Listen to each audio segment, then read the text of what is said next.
Welcome to Moodboarding 101. Today we're going to talk through how to build a mood board, which, spoiler alert, there's really no correct way.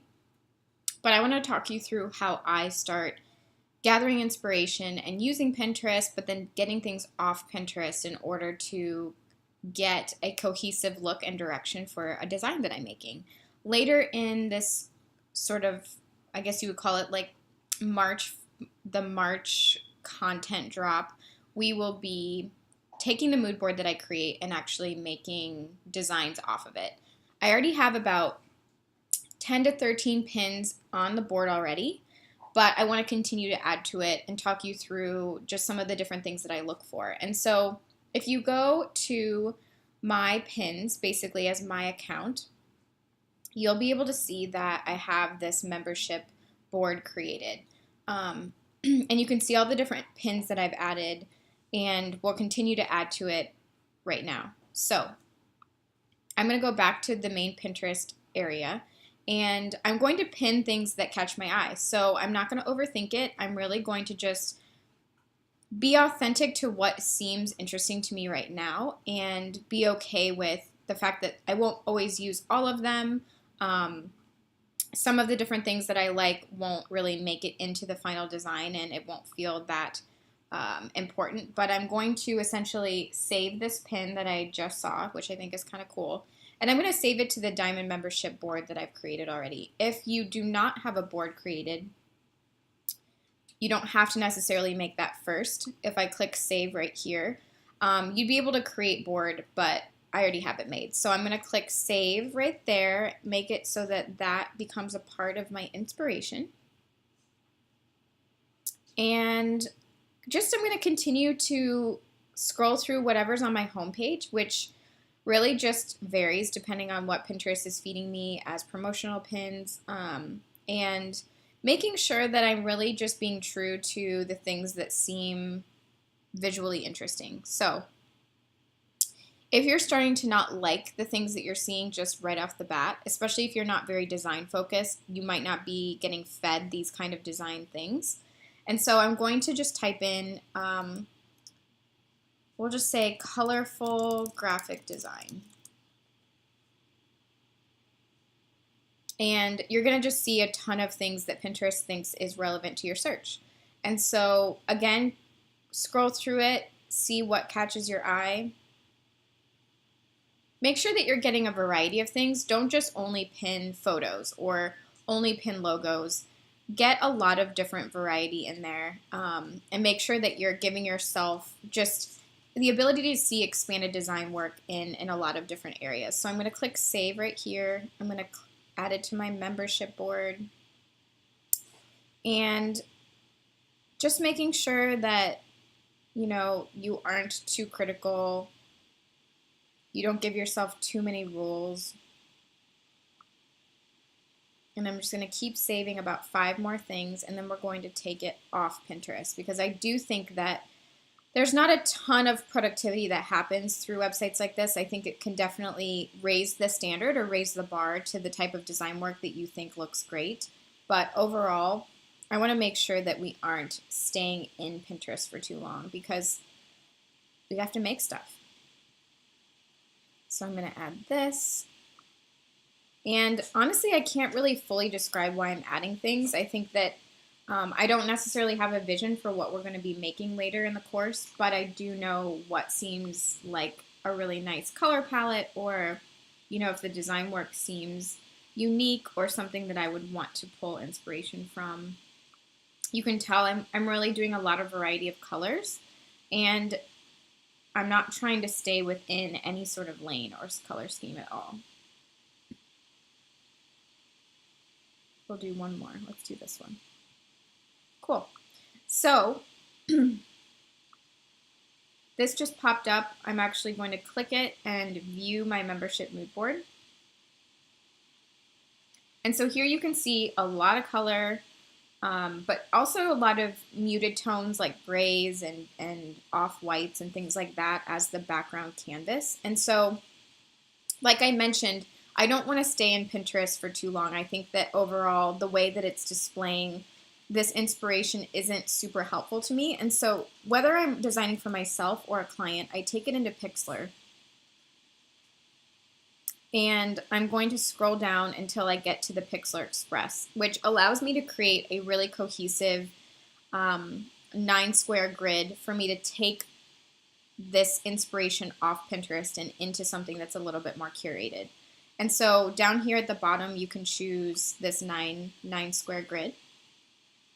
This is something that you can for sure, I see a lot of designers creating grids and mood boards within Illustrator, Adobe Illustrator, Adobe Photoshop. I find that this is just so easy because I can literally just click this plus button and load any type of image. So I'm actually going to narrow down my current Pinterest board into 9 screenshots. If you're on a Mac, which that's what I'm working on right now, if you hit Command-Shift-4, you'll be able to just drag any kind of screenshot so that it doesn't take the whole screenshot of the whole window.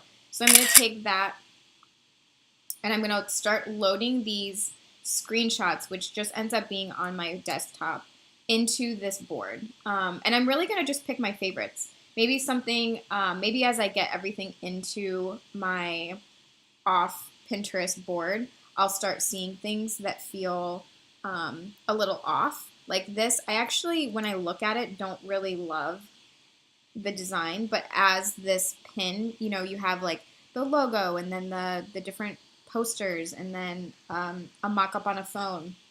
I think I really just like how it's cohesive, but I don't necessarily love the actual design as much. Here I'm going to just take a portion of this and, like I said, just start loading in these screenshots into my squares. And I'll talk you through the purpose around this in a minute, but see how this dims? I don't want to necessarily get that dimmed color. And so I just will take an extra one. So when I load this in, there's going to be 2 new screenshots, but I want this one. All right, go back. I really do love this tote design. I love the fonts, I love the colors, I love that it's not too bright. Sorry for that really loud screenshot noise. And let's see, I like this. The color is really great. I like the mixed use of typography, hand lettered, and then also not. And you can see I'm getting this like kind of bright green color.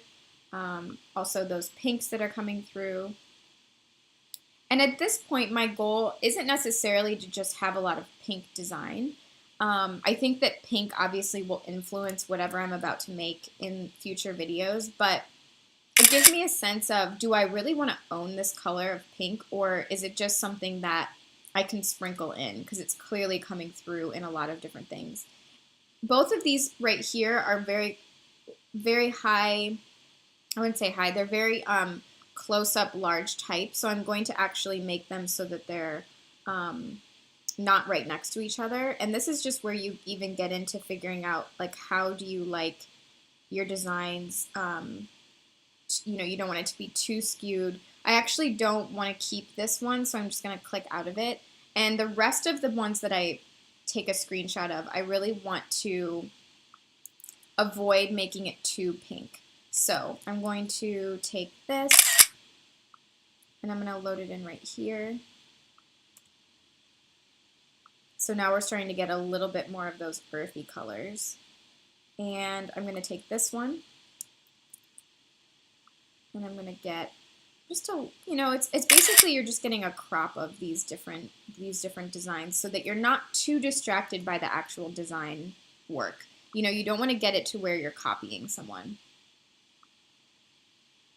And so we have a couple more. I do really like this. I think that it's really fun. And I love that you don't even really have to understand what it is. I think it's just, there's going to be things that we pick out that are similar, that you're not even thinking of. Like, this isn't something that you're planning out very strategically. And then I'm going to take this one. So, oop, see, that's where you get that dimmed color, and I don't really want that. So I'll sometimes take 2. And I'm going to load that in here.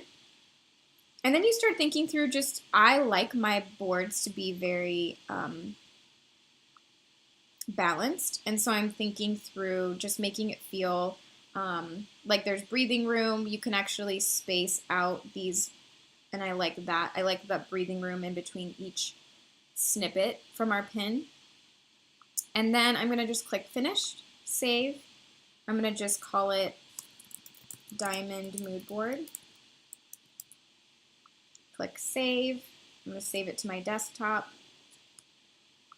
And I'm going to just open it up and talk you through the different things that I'm noticing. So I just double click that JPEG and make sure that I'm going to just make it full screen just so that we aren't distracted. And I'm going to just talk you through the things that I notice. So the first thing that I notice is there are a ton of sans serif fonts, which basically means there's no serif. There's no little module coming out from the different fonts. You know, when you get like the letter T or H, anytime there's like this rooted element down at the bottom, there's these little, how would you call, I don't know, in layman's terms, I would call it like prongs or arms that come out. All of the fonts that I pinned are very sans serif, so without a serif. And so this here, National Theater poster, taking the heavy lifting out of mortgages, you know, this pin up here, basically every pin except maybe this post pin that's right here, the middle left, has a sans serif font. So that's going to be something that will carry through in a lot of the design work that we create. I definitely see the use of pinks, but they're all contrasted with different greens. Not a ton of blues, but a little bit, little pops of blue. And so I started noticing all those things. You also see a lot of split blocks of color. So right here in this pin on the middle right, you've got these pink stripes coming through, especially with this 2016 down here in the bottom middle. Blocks of color that are sort of splitting through the line work.